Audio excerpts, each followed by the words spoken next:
menurut saya belum terinformasikan dengan terang kepada rumah tangga. Padahal tinggi loh, pokoknya tadi Mbak bilang ya, untuk Lesti itu kekerasan fisik aja paling tidak 5 tahun itu, ya, paling tidak 5 tahun dan ada dendanya juga 15 juta. Kemudian pokoknya juga ada kekerasan psikis. Nah itu ada juga ancamannya 3 tahun tuh. Menekan saja tanpa berbuat juga sudah ada ada ancaman hukumannya gitu. Sudah belum lagi kalau jelas kekerasan ya. seksual.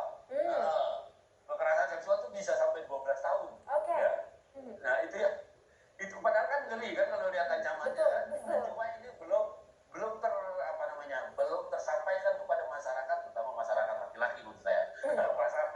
Sebelum saya ke Bu Nurma, Pak Fikar, tadi Mbak Ika sempat menyebutkan bahwa pelaku ini juga terkadang atau seringkali ada faktor internal yang menyebabkan dia melakukan hal seperti itu. Apakah ini bisa jadi alasan pemaaf?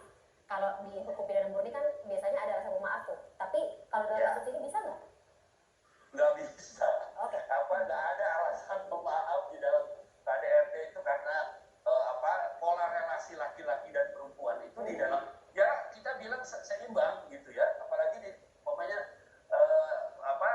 pernikahan itu atau perkawinan itu kan perjanjian sebenarnya. Hanya saja di Indonesia dikasih dimensi ketuhanannya, ya ada dimensi religiusnya gitu.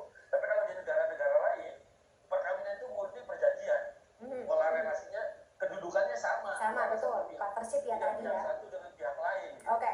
Nah mungkin saya nggak tahu di kita ini karena memang diberikan dimensi religius itu kemudian perempuan jadi ada di posisi yang berbeda.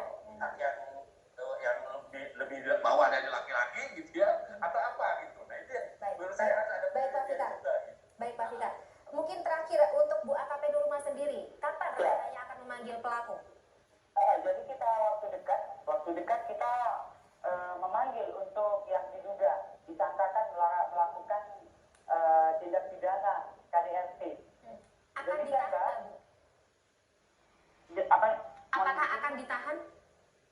Oh itu jelas Mbak. Jadi gini Mbak. Jadi kita dari barang bukti kemudian dari saksi-saksi itu bisa kita mengambil kesimpulan untuk orang ini patut ditahan atau tidak. Sesuai dengan pasal 44 yang disangkakan kepada saudara R itu dia jelas dari pasal 1 melakukan kekerasan fisik dia jelas kena 5 tahun. Kemudian jika mengakibatkan sakit atau sampai luka berat itu 10 tahun. Kemudian jika memang dilakukannya dia itu sampai korban meninggal pasti 15 tahun. Jadi jelas itu ada efek jerah menurut saya. Tergantung orangnya saja. Baik Bu Nurma, kita sama-sama akan mengawal seperti apa, kita akan masih menunggu seperti apa proses hukum dari kasus ini berlangsung ke depannya. Tapi sebelumnya saya ingin mengucapkan terima kasih terlebih